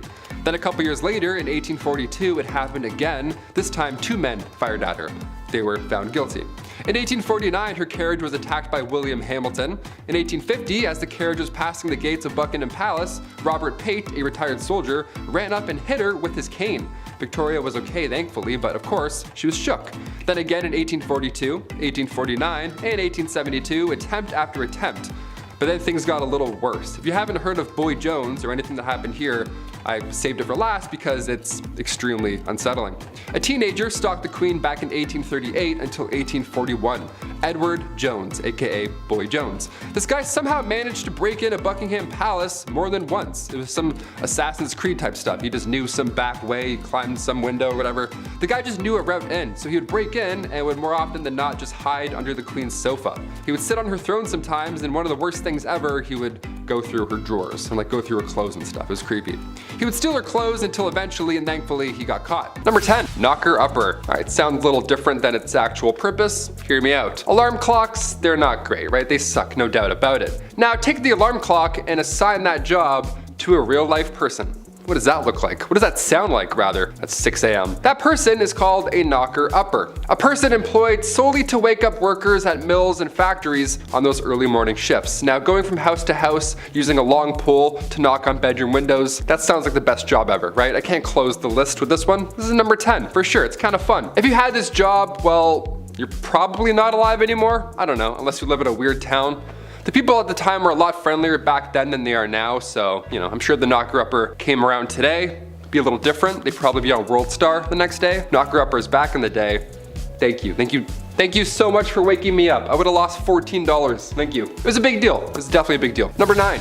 The Linkerman. Before the introduction of gas lights on the streets of London, if you were traveling alone at night, well, you'd probably get lost. Because, yeah, even London now I'd get lost, you know what I mean? So that's where a linkerman would ideally come into play. They'd come in to save your night. What they would do is they would carry with them a torch to help guide your way home. They'd be like, hey, follow me, I know these streets, and then you do it, I guess. It's a little scary. At the end of this impromptu tour, they'd of course expect a little tip from you. Of course, thank you for lighting my path and getting me home. Cheers. Here's 1 nickel. It's actually a lot back then. Here's 1 penny, there we go. They weren't so bad, they were generally pretty helpful in getting you from point A to B, whilst also being able to see 1 foot in front of the other. That doesn't hurt, especially in Victorian London. You get to step on a dirty rat, that'll be gross. It's like a friend walking you home, only you don't know them, and it's the Victorian era, so probably pretty unsafe. 50-50 if you're gonna make it. And their charge was usually 1 farthing or the equivalent of a quarter. The linker man, like a lot of the jobs on this list, was actually featured in a lot of art and literature from that era. And there were even a couple famous linkermen, famous linkermans, like Lawrence Casey, for example, who was the personal linker boy for the courtesan Betty Careless. Imagine that, your arm must be so strong with that lamp all day. Ooh, it's just like, oh, I can't put it down. Number 8, ghost photography. 1800s ghost photography. Apparently it was a theme or a vibe, I don't know, but there are people that would take the photos of these ghosts. So at one point you would be hired as a professional ghost photographer. On paper, here's your tax returns, that's what I did. The camera, of course, was a hot new invention back then, so tales of ghost and spirit were easily believed, especially when you have a photo of a see-through woman. That probably helps sell your tale for sure. Like, ah, here she is. It's like, that's mom. That's definitely not, you just did that in the back room. I don't believe you. A big name in the ghost game was that of William Thomas Stead. He was born in 1849, so now he's for sure a ghost. Stead was the son of a Congregationalist minister, and at the age of 22, he was appointed as editor of the Northern Echo, which was a regional newspaper in Darlington. Yeah, this British medium, Richard Borsonal, featured a photo of W.T. Stead and a spirit. Imagine that. Imagine a day where somebody was awarded the Nobel Peace Prize and they also posed for photo ops with ghosts. Like, can you pick a lane? Science or not? What are we doing here? Number 7, calf ear appetizers. This one goes out to all the folks who like their steak well done, as this may be too much to stomach. Given the way food was prepped and handled back then, I would agree with most folks that cooking the devil out of your meat was probably just the safer bet. Sucks for me because I like my steak rare as you can make it. Blue, almost, honestly. I love it like that. I am also willing to bet that most of you folks who like your steak well done aren't a big fan of fat and gristle. I also love fat and gristle.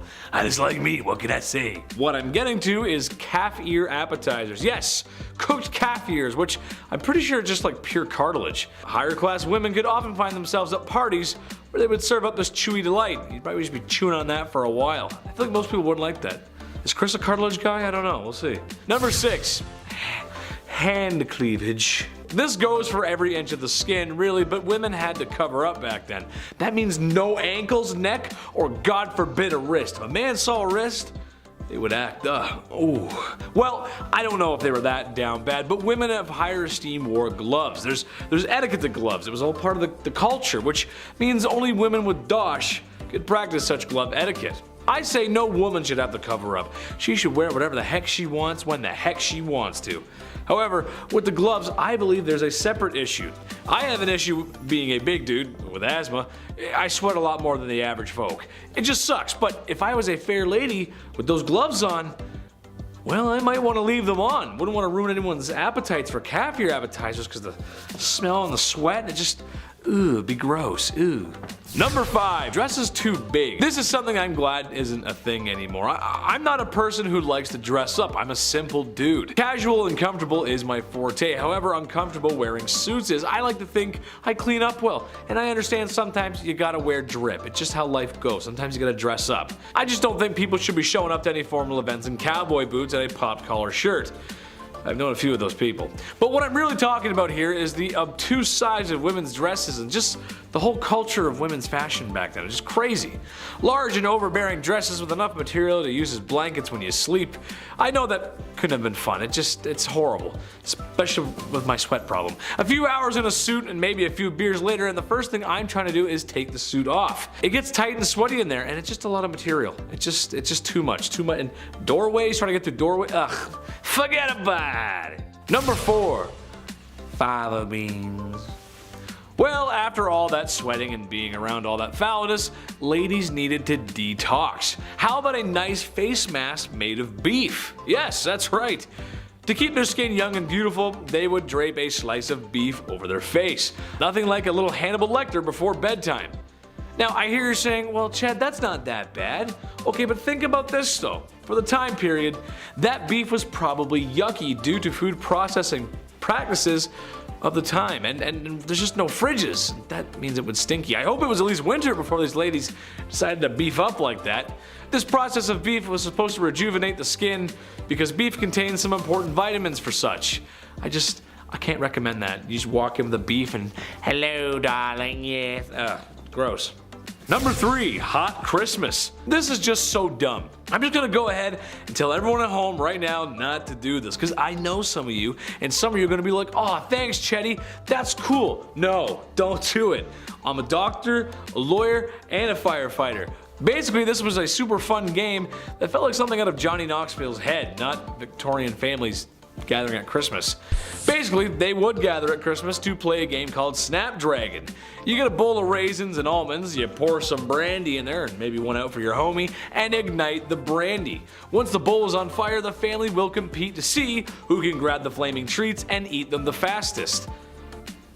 Okay, second-degree burns are not how I want to spend my holiday season, and also, in a time before smoke alarms and a modern fire service, this sounds like a really bad time. Grandpa could lose it out of his hands. Drapes catch fire, the house burns down, probably the whole neighborhood. Just a bad idea. Also, I hate raisins, so setting them on fire? Yeah, I'm out. I don't like raisins. They're gross, dude. I don't like them.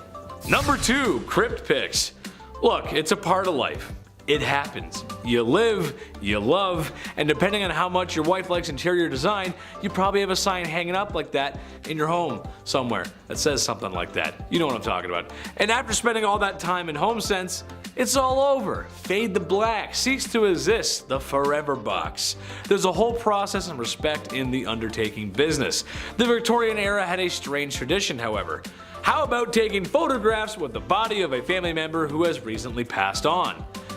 Yeah, that's right, I know. I couldn't believe it, really. People would sit there for minutes taking photos of those who are no longer with us because the process of taking photos was not great. This isn't the digital age, after all. This is something that the crypt keeper would make you do. Keep them in the album or something. Just not for your everyday family, man. That's just weird. Yes, now we're going to take photos. Like, that's just weird, you know? It's just weird. It's weird. Number 1, Jack the Ripper. Listen, the women of Victorian London feared this guy, and how can you blame them? A terror that seemed to come from nowhere and could strike from anywhere. Humans unaliving other humans is nothing new, and it probably won't be old. It won't get old soon. This is what we do. It's kind of our thing. But this was the first modern serial unaliver. Jack the Ripper's identity has never been found. It's only been speculated, and some studies suggest that it has been revealed, but it's really hard to pinpoint something that happened that long ago. He was nasty and the crimes were awful. The photographs of the crime scene do not exactly follow today's media rules or decency, as it's really just horrible and it's just really messy and bloody and just gross. It's kind of hard to talk about this era without Jack the Ripper. Women should feel safe at night no matter what era it is. That's right, ladies, I'm on your side. Number 10, no calling, no gifts. This is a time in history when men were told to be gentlemen and women told to be ladies. Naturally, that came with some weird social practices. For instance, women were discouraged from accepting gifts from men. Personally, I like to give my girlfriend flowers and chocolate. I'm a classic guy, what can I say? Can't go wrong with that. However, even if a handsome silver-tongued devil such as myself were to give some flowers and the finest dark chocolate a 7-Eleven has to offer, and a most promising woman were to accept said gifts, she may not be able to call me back. Literally because, well, the phone isn't exactly a thing yet, and also because that's something else women were just discouraged from doing. Call on a man? No way, Jose. Even if he is super nice and waiting for a genuine response.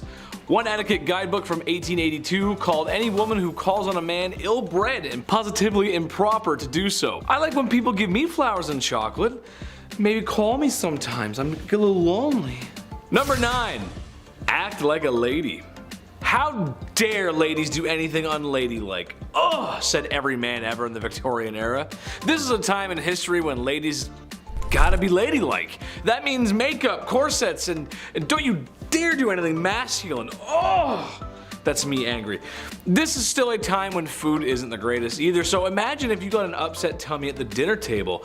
Happens to me a lot. You've got a handsome prince that your parents have arranged for you to marry. When you go to greet him, you do it with a simple gesture, as kneeling to curtsy could turn your linens a certain shade of embarrassment that 1800 stain cleaning technology could never wash away. You'd poop yourself. Where's Billy Mays when you need him, right? How dare a woman do such things as go number 2, or even worse, break wind? Oh, the nerve. That's just the way it went, folks. I don't make the rules.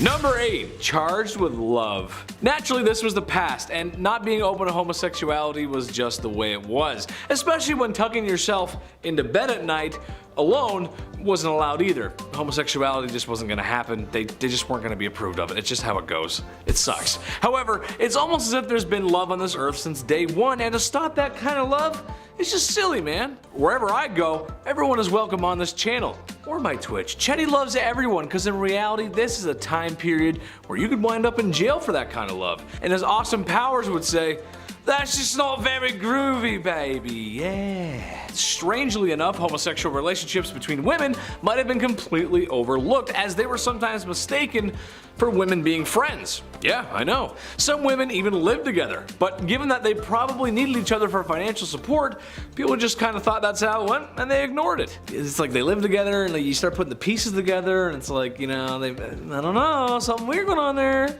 But love everybody, come on, be nice. Number 7, a phrenologist. I think if this YouTube thing doesn't work out for me, I'm gonna go and make up a science. It worked for phrenologists. They claimed that a person's personality, character traits, and abilities could all be figured out by bumps and indents on a person's skull. Characteristics like secretiveness, amativeness, conjugality, and combativeness were apparently controlled by areas of the brain that they called organs of the brain. The idea was dismissed by the church, but it nonetheless gained traction through Europe and was really popular in the States. The idea that you could modify these organs through self-control and practice sounded really good to self-help gurus at the time, if only it was real.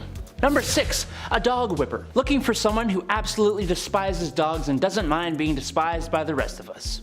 Otherwise known as a dog whipper. Back in the day, huntsmen would often hunt foxes and nail their tails to church doors, which would attract dogs of the streets. You'd also have churchgoers who would bring their dogs with them to church. These dogs were not allowed in though, so they'd all have to wait outside. You know how dogs are though. They didn't just sit there waiting patiently. I'm sure some good boys and girls did, but more often than not they'd be playing and sometimes fighting, disrupting the church services. Enter the dog whipper, who was armed with tongs to grab a dog and remove it from the church grounds, and a whip that would be used on the loudest of the poor pooches. Number 5. A rat catcher. I know this will make a few of you out there squirm in your seats. Rats in Victorian England were a massive problem.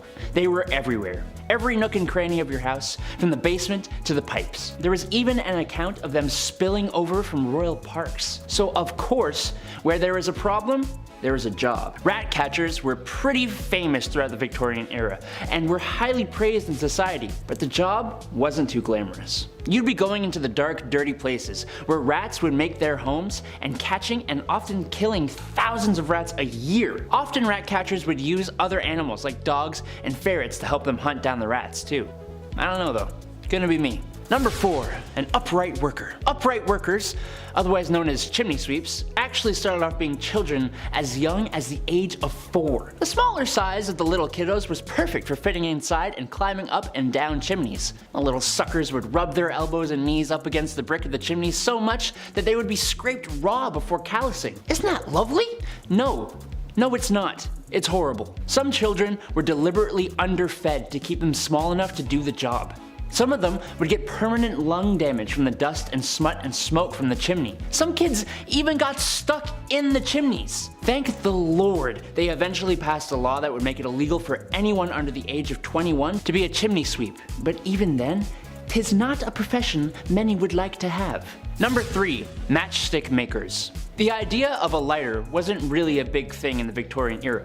They definitely existed, as the first one was invented in 1823, but it was not exactly a portable thing. So matches were your match. The first match was invented in 1805, but it sucked. The first friction-activated match came about in 1826, and they were made with white phosphorus, which is extremely toxic. But they didn't have machines to make these matches. No, it was actually mainly done by teenage girls. And in the worst of conditions too. Forget protective gear. Oh, you want to take your lunch break away from the highly toxic white phosphorus? Oh no. That's right. These girls would have to eat their lunch at their workstations, meaning they would end up ingesting the white phosphorus. Yes, my favorite seasoning. Number 2, Resurrectionists. Back in the day, medical schools who wished to study the human body only really had access to the bodies of criminals who had hit the end of the line. There actually weren't too many of these bodies around, which led to a good price for bodies that were in reasonably good condition, other than being deceased. This wasn't exactly the greatest idea, as now you've created an opportunity for people with no morals or empathy to go and dig up fresh graves, becoming resurrectionists. A cool name for an absolutely god-awful profession, if you could call it that. The problem was bad enough that people would actually guard the graves of their recently deceased loved ones. No one should have to do that. Number 1, Night Soil Man. Alright, if you need me, I'll be depositing my night soil over in the toilet. Poop. Night soil is poop. And the night soilman? Well, you see, before we had real sewer systems, the night soil you deposited at home would go into a lovely hole in the ground. As you can imagine, these would tend to fill up over time, and that's when you have your night soilman come in. Yes, his job was to clear out the poop deposits from houses and cart it away in the middle of the night so nobody in polite society would have to see it. But they were always in business, so that makes the job a little less crappy.